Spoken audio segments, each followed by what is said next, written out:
ناظرین، خورشید قصوری صاحب ہمارے سابقہ فارن منسٹر ہمارے ساتھ شامل ہیں.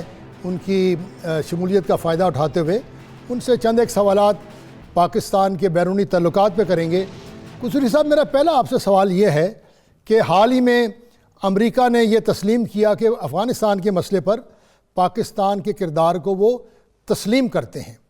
آج افغانستان کے ایک لیڈر آئے ہوئے تھے، انہوں نے اپنے ایک انٹرویو میں کہا ہے کہ پاکستان کا افغان حکومت اور طالبان کے درمیان اور امریکہ کے درمیان جو مذاکرات ہیں اس میں پاکستانی حکومت کا رول جو ہے بہت مثبت ہے اور پہلے سے یہ بالکل مختلف ہے.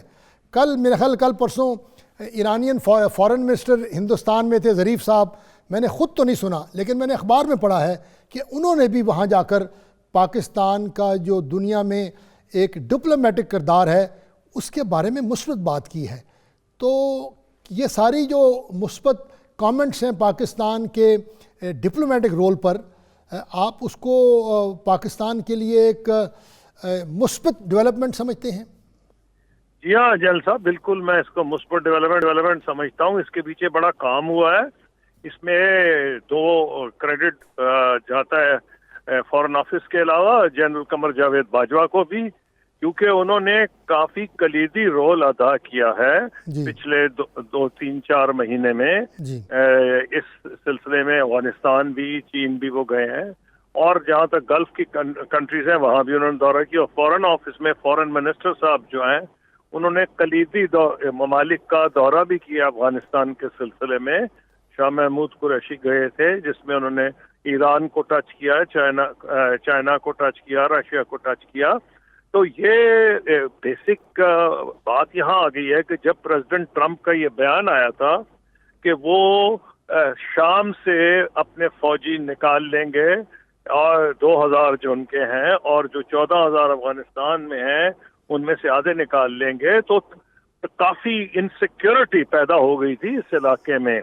اور چنانچہ افغانستان کے حکمرانوں کے رویے میں بھی تبدیلی آئی ہے، کیونکہ جو صورتحال پیدا ہوئی اس میں تو ایسے لگ رہا تھا کہ طالبان کو گھر بیٹھے بٹھائے ایک وکٹری سی مل رہی ہے. بالکل. تو جس کے اوپر امریکہ میں بھی بڑی کرٹیسزم ہوا اور جنرل میٹس جو ان کے ہیں سیکرٹری آف ڈیفنس وہ استعفیٰ بھی دے گئے. تو یہ جو صورتحال پیدا ہوئی، ایک چیز اب بالکل کلیئر ہے کہ میرے خیال میں افغانستان اب پہلے سے زیادہ خطرناک ہو گیا ہے. درست ہے. لاسٹ ٹائم جب امریکہ نے فوجیں نکالی ہیں اس سے زیادہ خطرناک ہے. اس وقت تو مین ایکٹرز ایک پاکستان جو بیک کر رہا تھا طالبان کو، اور دوسری طرف آپ کہہ لیں کہ جی یہ ناردرن الائنس تھا، اس کی بیکنگ تھی زیادہ تر ایران اور پھر روس کی. اب تو بدقسمتی سے یہ ہے کہ جہاں تک طالبان ان کے بھی کئی بیکرز ہیں، ایران بھی ہے، روس بھی ہے، چین بھی ہے، اور اس کے علاوہ جہاں تک ناردرن الائنس ہے وہ بھی اکٹھا نہیں ہے. بالکل ٹھیک ہے. اور جہاں تک پرائم منسٹر اور پریزیڈنٹ سو کال یا چیف ایگزیکٹو ہے ان کی بات ان کے آپس درمیان جھگڑے. میں تھوڑا سا موضوع کو بدلتے ہوئے قصوری صاحب آپ سے میں یہ بھی پوچھنا چاہتا ہوں کہ آپ نے بھی بڑی کوشش کی اپنے دور حکومت میں کہ ہندوستان کے ساتھ ڈائلاگ بڑھے، اور آپ کے زمانے میں ڈائلاگ ہوا بھی. اب جب عمران خان نے اتنی دفعہ آفر کی ان کو ہمیشہ نفی میں جواب ملا، لیکن آج بڑی اچھی ایک مثبت اشارہ ہے کہ ہندوستان نے پاکستان کو یہ آفر کی ہے کہ سندھ طاس معاہدے کے تحت چناب کے اوپر جتنے انہوں نے ڈیمز بنائے ہیں انہوں نے پاکستانی وفد کو دعوت دی ہے کہ آپ آئیں اور اس کا ٹیکنیکل معائنہ کر لیں. آپ کو ان حالات میں یہ ایک چھوٹی سی بھی جو ڈیولپمنٹ ہے اس کو آپ کیسے دیکھتے ہیں؟ اس کے دو حصے ہیں جل صاحب جو آپ مجھ سے سوال پوچھ رہے ہیں. ایک تو حصہ ہے ٹیکنیکل حصہ یہ ہے کہ وہ جو اسپیشل ایکسپرٹ کی رپورٹ آئی تھی اس میں بنیادی طور پر ہندوستان کو ایک فائدہ ہوا تھا، اور وہ یہ تھا، اور یہ پروفیسر جان برسکو جو ہیں وہ ریسنٹلی ان کی ڈیتھ ہوئی ہے، وہ ورلڈ اتھارٹی ہے واٹر کے اوپر. انہوں نے بھی اس وقت یہ کہا تھا کہ یہ جو نیوٹرل ایکسپرٹ کی ججمنٹ ہے، ابھی تک یہ تھا کہ ان کو ریزروار کی اجازت نہیں تھی رن آف دا ریور پروجیکٹس میں، لیکن یہ جو نیوٹرل ایکسپرٹ کی ججمنٹ آئی تھی اس میں یہ ہوا تھا کہ کیونکہ انہوں نے کہا اب لیٹسٹ ٹیکنالوجی آ گئی ہے اور وہ جو سلٹ آ کے بیٹھ جاتی تھی اس کے لیے ان کو گیٹس لگانے کی اجازت ہو گئی ہے، جس کا مطلب ہے کہ ایک منیمل ریزروار بن گیا ہے، جی جی جو کہ پہلے اجازت نہیں تھی۔ لیکن جو انٹرپریٹیشن نیوٹرل ایکسپرٹ نے دی ہے، جس پہ پاکستان کو واقعی بہت تکلیف ہوئی ہے، تو اب ہندوستان ایک ڈپلومیٹکلی بھی ایک اچھا اشارہ ہے، جیسے آپ خود کہہ رہے تھے۔ نمبر 2، وہ یہ کہنا چاہ رہے ہیں کہ بھی ٹیکنیکلی ہم وائلیٹ نہیں کر رہے، کیونکہ جب سے ریسنٹ ججمنٹ آئی ہے، پچھلے 2-3 سال پہلے آئی تھی تو یا اس سے بھی پہلے آئی تھی ججمنٹ، اس کے بعد ہندوستان کو یہ اجازت مل گئی ہے کہ ایک منیمل ریزروار وہ کریں۔ پاکستان کو خطرہ یہ ہے کہ اگر انہوں نے ڈیمز کی تعداد بہت زیادہ بڑھا لی، درست ہے، ان کے پاس یہ کیپیسٹی ہو جائے گی بالکل کہ وہ ٹائمنگ کو کنٹرول کر سکیں گے واٹر کی ریلیز کو۔ جی جب ہمیں ضرورت ہوگی اس بالکل وقت وہ روک سکتے ہیں، اور جب فلڈ ہو تو ہماری طرف بھیج بالکل۔ سکتے ہیں۔ یہ تو ہم نیورتھلیس ایک پازیٹیو ڈیولپمنٹ ہے۔ لیکن ہم دوسرا جو اصل مسئلہ پاکستان اور ہندوستان کے درمیان جموں اینڈ کشمیر میں جو ایک آزادی کی تحریک ہے، جس کے پیچھے جموں اینڈ کشمیر اور ویلی کے نوجوان بچے، ان کے گھر والے، مائیں بہنیں سب شامل ہیں، اس طرف ہندوستان کی طرف سے ابھی کوئی لچک نہیں دکھائی دے رہی۔ اور دوسری طرف ہم دیکھ رہے ہیں کہ جو کشمیری ہیں وہ ایک بطور ایک قوم کے، جن میں ان کی مائیں بہنیں سب شامل ہیں۔ کل پرسوں میں ایک ویڈیو دیکھ رہا تھا، ایک نوجوان بچے کی شہادت پہ اس کی ماں بجائے رونے کے ایک جذباتی تقریر کر رہی تھی۔ اور اب انڈین لیڈرز کہہ رہے ہیں کہ ہم نے کشمیریوں کو کھو دیا ہے۔ ان تمام حالات کے باوجود آپ سمجھتے ہیں کہ کشمیر کا کوئی حل آنے والے دنوں میں کچھ ممکن نظر آتا ہے؟ اس میں دیکھیں جل صاحب، اس سے 2-3 چیزیں ہیں۔ جہاں تک ہے نا، یہ آپ نے پہلی بات ہے کشمیر کی، میرا تو اب کنفرم ویو ہے کہ کشمیر جو ہے، ہندوستان کشمیریوں کو کھو چکا ہے۔ اب کوئی ایک ہوتی ہے ہر قوم کی لائف میں ایک سٹیج آتی ہے، وہ سٹیج اب نکل گئی ہے۔ میری ایک کشمیری لیڈر سے ملاقات ہوئی تھی کچھ مہینے پہلے، تو میں نے کہا کیا فرق ہے کشمیر میں؟ اس نے کہا کہ فرق یہ ہے کہ جب ہماری جنریشن پیدا ہو رہی تھی، بڑی ہو رہی تھی، تو ہم ہندوستان سے سخت غصے میں تھے، اور جو موجودہ نسل ہے یہ نفرت کرتی ہے ہندوستان سے۔ اور تو اور جو ہندوستان کے سوچنے والے ہیں، مثلا میرے جو اپنے کاؤنٹر پارٹ 1 سے 3 میں سے، وہ یشونت سنہا فارن منسٹر تھے ہندوستان کے، ایکسٹرنل افیئرز منسٹر، ان کی رپورٹ آئی ہے، اور انڈیا کے former external for national security adviser ہیں، ان کی بھی ایک رپورٹ آئی ہے کشمیر کے بارے میں، اور انہوں نے کہا ہے کہ اب کوئی راستہ نہیں رہا، اور سوائے اس کے کہ کشمیریوں سے بھی بات ہو، اور پاکستان سے انڈیکیٹ کیا ہے کہ جی ہونی چاہیے بات۔ لیکن جو اصلی بات ہے وہ یہ ہے کہ وہ کہہ رہے ہیں کہ فیلئر اس لیے کشمیر میں ہے کہ ہندوستان ریکگنائز نہیں کر رہا ہندوستان کی حکومت۔ یہ وہ کہہ رہے ہیں جن کو میں انڈینز کو نیشنل سیکورٹی ایڈوائزر اور ایکسٹرنل افیئرز منسٹر تو مانتا نہیں کہ یہ پولیٹیکل ڈسپیوٹ ہے، اور جب تک یہ نہیں مانے گا معاملہ آگے نہیں بڑھے گا۔ پاکستان شروع سے کہہ رہا ہے کہ پولیٹیکل ڈسپیوٹ ہے، اس کو پولیٹیکلی حل کرنا پڑے گا۔ آپ نے مجھ سے حل کا پوچھا، تو جل صاحب کو تو پتہ ہے، آپ اس وقت گورنر تھے اور میں جب فارن منسٹر تھا، اور اس وقت پریزیڈنٹ مشرف کے دور میں اس میں کوئی دو رائے نہیں کہ ہم کشمیر کے حل کے قریب پہنچ گئے تھے، اور فوج ٹوٹلی آن بورڈ تھی، اور وہ کتاب چھپے 2 سال ہو گئے ہیں۔ کسی نے ہندوستان یا پاکستان سے اس کے مندرجات کو آج تک کوشچن نہیں کیا، اور اس کا پروف یہ ہے کہ میری کتاب کی لانچ میں ہندوستان میں جب دلی میں ہوئی تو منموہن سنگھ صاحب نے اٹینڈ کیا، اور کراچی میں ہوئی تو پریزیڈنٹ مشرف نے اٹینڈ کیا، یعنی کہ اب ڈینائل ہے ہی نہیں۔ تو راستہ اس کے علاوہ کوئی نہیں، کیونکہ جنگیں ہم نے 9 نیئر وار سچویشن یا وار سچویشن فیس کی ہیں، 3 بڑی جنگیں، 2 چھوٹی جنگیں، اگر آپ کارگل اور رن آف کچھ کو گن لیں، اور ایک وہ جو کانفرنٹیشن تھی جب آپ فارن منسٹر بنا تھا، 1 million soldiers eyeball to eyeball. یہ بات کلیئر ہو گیا ہے کہ جنگ اب ہو نہیں سکتی پاکستان ہندوستان میں جس کے نتیجے میں کشمیر کا حل ہو۔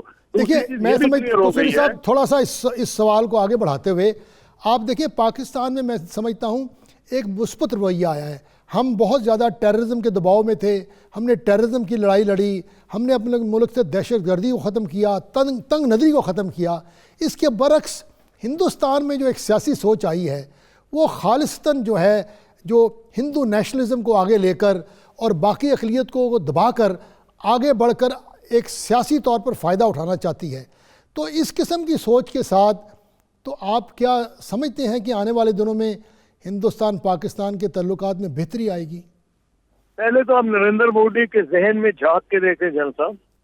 وہ یہ ہے کہ جب پرائم منسٹر عمران خان بنے ہیں تو ہندوستان کا ہائی کمشنر کرکٹ بیٹ لے کے آئے تھے جس میں پوری انڈین کرکٹ ٹیم نے سائن کیا تھا. کیا وہ پرائم منسٹر انڈیا کی مرضی کے بغیر آ سکتے تھے؟ درست ہے. ہماری پیدا نہیں. نمبر 2، انڈیا کے پرائم منسٹر نے ایک لیٹر لکھا تھا پرائم منسٹر عمران خان کو جس میں انہوں نے کہا تھا کہ ہم کنسٹرکٹیو انگیجمنٹ چاہتے ہیں. بڑی اچھی بات تھی. تو پھر انہوں نے یہ کیا کہ جب پرائم منسٹر عمران خان نے کہا کہ ہم فورن منسٹرز کو مل لینا چاہیے ہمارے جب اتنی پیش رفت ہو رہی تھی، تو انہوں نے فوری مان لیا کہ ہاں، نہیں فوری نہیں، سوچ کے مانا. جی ہاں، 2-3 دن بعد. لیکن پھر 24 گھنٹے کے اندر منحرف ہو گئے. وہ کیوں منحرف ہوئے؟ مانے اس لیے تھے کہ ان کو یہ سمجھ تھی کہ بات چیت کے علاوہ راستہ نہیں. بھاگے کیوں تھے؟ بھاگے اس لیے تھے کہ وہ خود حیران ہو گئے کہ ان کا زہریلا پروپیگنڈا کتنا کامیاب ہوا ہے. کہ ان کے جو اپنے سپورٹرز ہیں انہوں نے لان ان پہ شروع کر دی. ان کو اتنا زہر بھر دیا گیا تھا. میں سمجھتا ہوں مودی بھی پرائیویٹلی یہ سمجھتے ہیں. اور الیکشن جب ہو جائیں گے شاید مودی چاہے ہارے یا جیتے، میرا خیال ہے ڈائلاگ کے چانسز بہت زیادہ بڑھ جائیں گے. ہم ایک بہترین مستقبل کے لیے شکریہ قصی صاحب، ہم ایک بہترین مستقبل کے لیے منتظر ہیں. ناظرین، بریک کی طرف چلتے ہیں.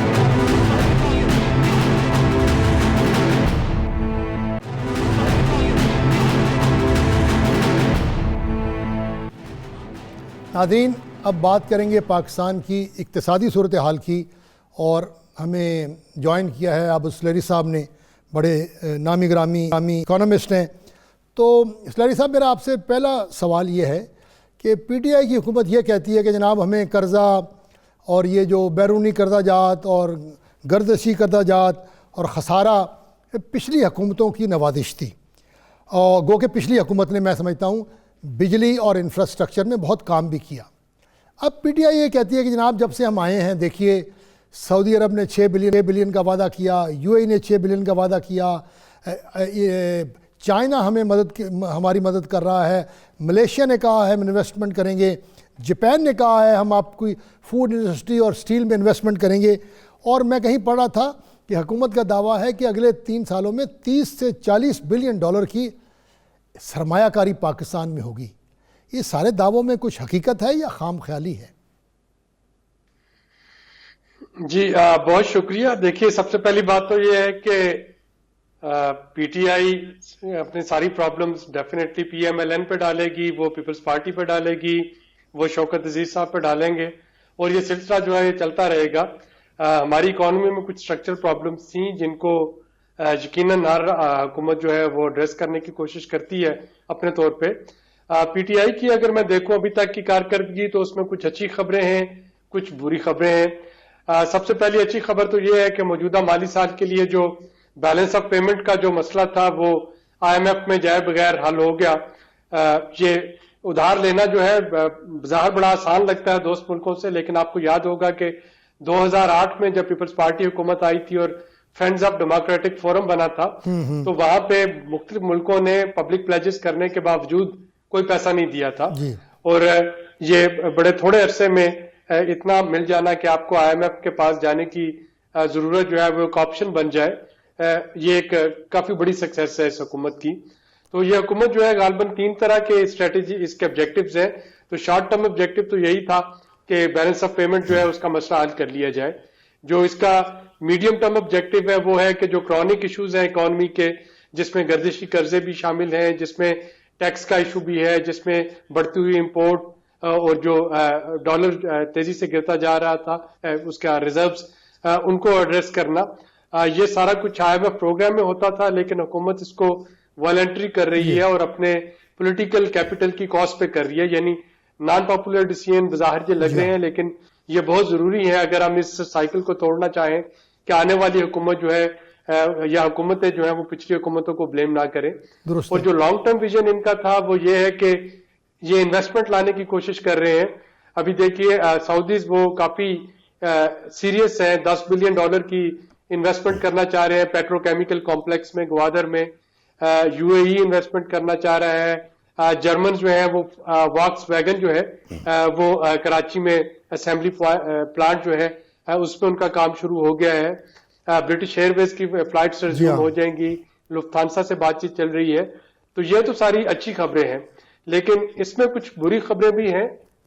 اور سب سے بڑی بری خبر یہ مجھے لگ رہی ہے کہ پی ٹی آئی حکومت اپنے کام کو مارکیٹ نہیں کر پا رہی, وہ اس کو کمیونیکیٹ نہیں کر پا رہی, جس کی وجہ سے یقینی طور پہ ایک مایوسی کا عنصر جو ہے وہ پھیلا ہوا ہے. حالانکہ یعنی لوگ یہ کہتے ہیں کہ شاید حکومت کی اسٹریٹجی نہیں, مجھے لگ رہا ہے کہ حکومت کی اسٹریٹجی ہے, اس تھوڑا سا شارٹ ٹرم میئر بھی وہ اچیو کر رہے ہیں. میں ایک اور سوال آپ سے پوچھتا ہوں کہ حکومت نے شاید کل اسد عمر صاحب نے اپنی ایک کانفرنس کرتے ہوئے کہا ہے کہ دیکھیں جو نمبر ابھی آ رہے ہیں وہ حوصلہ افزا ہیں, اور انہوں نے یہ کہا کہ خسارہ بھی کم ہوا ہے, درآمدات بھی کم ہوئی ہیں, برآمدات بڑھی ہیں, اور بیرونی ریمیٹنسز پہلے سے بہتر ہوئی ہیں.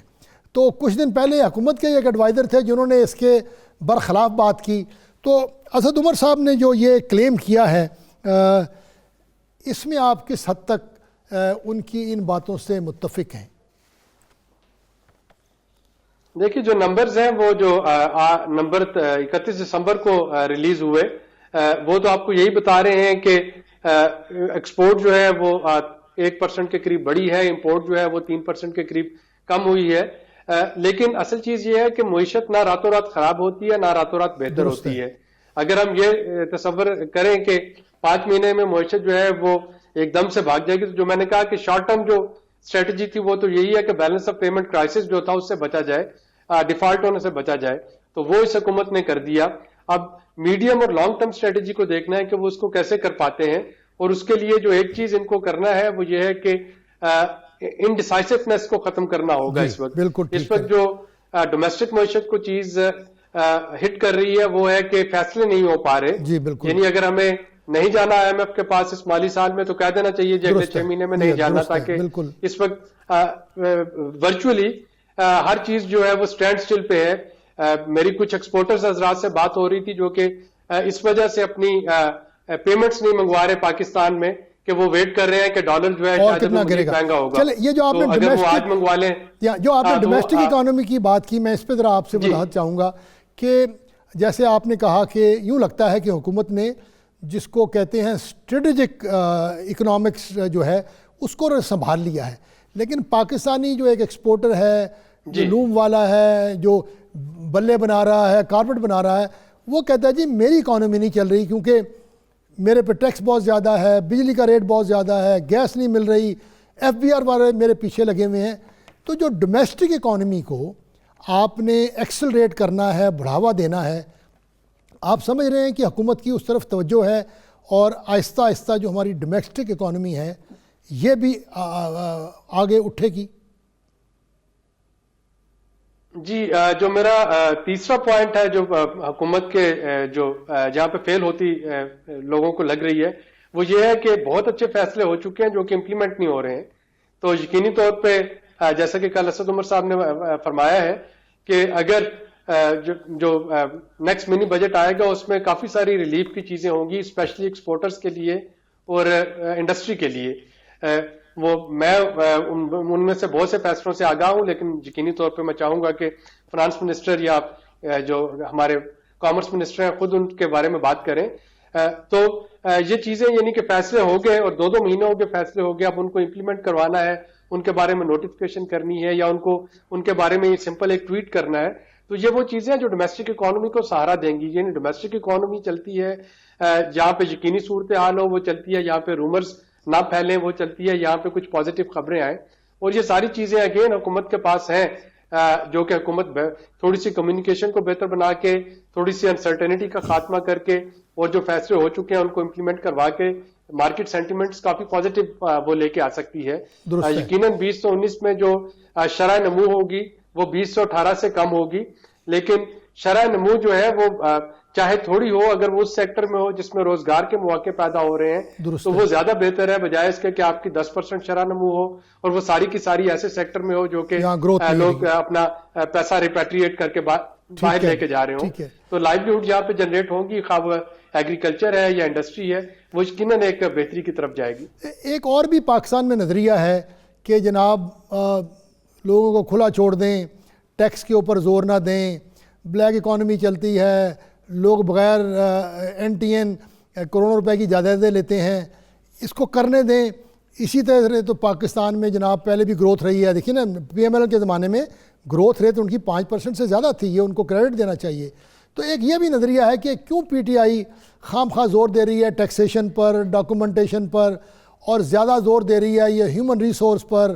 یہ جو ہے پاکستان میں بلیک اکانومی چلتی ہے, ریئل اسٹیٹ کی اکانومی چلتی ہے, درآمدات کی اکانومی چلتی ہے, اس کو چلائیں تاکہ رونق لگی رہے مارکیٹ میں اور شاہ عالمی اور بوری بازار چلتا رہے, پاکستان کے لوگوں کو اسی طرح اپنا روزگار ملے گا. جی یہ شاید 2-4 سال تو اور چل سکتا ہے, لیکن اس کے بعد ہم بلیک لسٹ پہ بیٹھے ہوں گے. مسئلہ صرف یہ ہے کہ اکانومی اگر آپ کی ڈاکومنٹڈ نہیں ہوتی تو جو فائنینشیل ایکشن ٹاسک فورس ہے, ریئل اسٹیٹ میں آپ کو نہیں پتا کہ بوریاں بھر کے جو کیش پہ بندہ پلازا خرید رہا ہے یا جو پلاٹ خرید رہا ہے اس کا پیسہ جو ہے وہ جائز ذرائع سے ہے یا وہ ڈرگ یا ٹیررزم یا کوئی اسلحہ بیچ کے وہ اس نے بنایا ہے. اور یہ وہ چیزیں ہیں جو کہ پھر فائنینشیل ایکشن ٹاسک فورس میں ہمارا کیس بہت کمزور کر دیتی ہیں.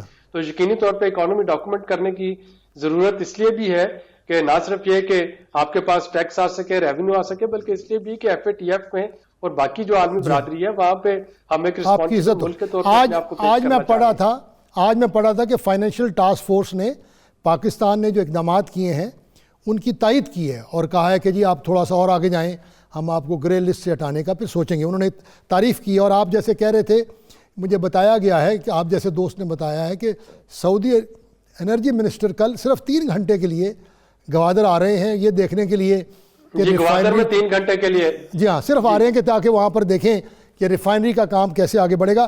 میرا آپ سے جو آخری سوال ہے وہ یہ ہے کہ کیا ایز این اکانومسٹ آپ کہہ سکتے ہیں کہ پاکستان کی اکانومی پر جو ایک ورسٹ ٹائم تھا, دا ڈینجر آف ڈیفالٹ, جو ہم گرنے والے تھے, وہ اب ختم ہو گیا ہے اور ہماری سمت ٹھیک ہے, اگر ہم نے محنت کی اور دیانتداری سے کام کیا تو ہم ایک بہتر اکنامک مستقبل کی طرف آگے بڑھ سکتے ہیں؟ جی جیسا کہ میں نے عرض کیا تھا کہ اکانومی راتوں رات بہتر نہیں ہوگی, لیکن اگر ہم اس حکومت کو میں یہ کریڈٹ ضرور دے رہا ہوں کہ فرسٹ ایڈ کی بجائے یہ ایک پرماننٹ سولوشن کی طرف جا رہی ہے جو کہ پینفل ہے. یعنی اس کا بڑا آسان طریقہ ہے کہ آپ نوٹ چھاپنا شروع کر دیتے, آپ فوری طور پہ IMF کے پاس چلے جائیں, جہاں جہاں پہ بلیڈنگ ہو رہی ہے اکانومی کی وہ ہوتی رہے, 5 سال گزر جائیں, لیکن پھر اگلے آنے والے 5 سال اس سے زیادہ برے ہوں گے. تو کسی نہ کسی حکومت کو ان وشیس سائیکل کو توڑنا ہے کہ ہر 5 سال بعد ہمارا منتخب وزیر اعظم جو ہے وہ کچھ کول پکڑ کے دنیا میں نہ گھوم رہا ہو, نیوکلیر طاقت کا وزیر اعظم اور جا کے $2 بلین مانگ رہا ہو. یہ ایک شہری کے طور پہ بڑی شرم کی بات ہے, اور یہ اسی صورت میں اس کو اوائڈ کیا جا سکتا ہے جبکہ جیسے موجودہ حکومت کچھ غیر مقبول فیصلے کر رہی ہے, اس طرح کے فیصلے کنسسٹنسی سے کیے جائیں اور اکانومی کو درست سمت پہ واپس لایا جائے. شکریہ سرائی صاحب. اور ہماری تو ہر وقت دعا ہے کہ پاکستان کا جو معاشی مستقبل ہے وہ ایک تابناک ہو اور پاکستان کے ہر شہری کو 3 وقت کا کھانا, رات کا اور سونے کی جگہ ملے, اور وہ اپنے بچوں کی تعلیم اور صحت سے مطمئن ہو. اس مستقبل کے لیے دعا کرتے ہیں. اجازت دیجیے گا ناظرین, اللہ حافظ.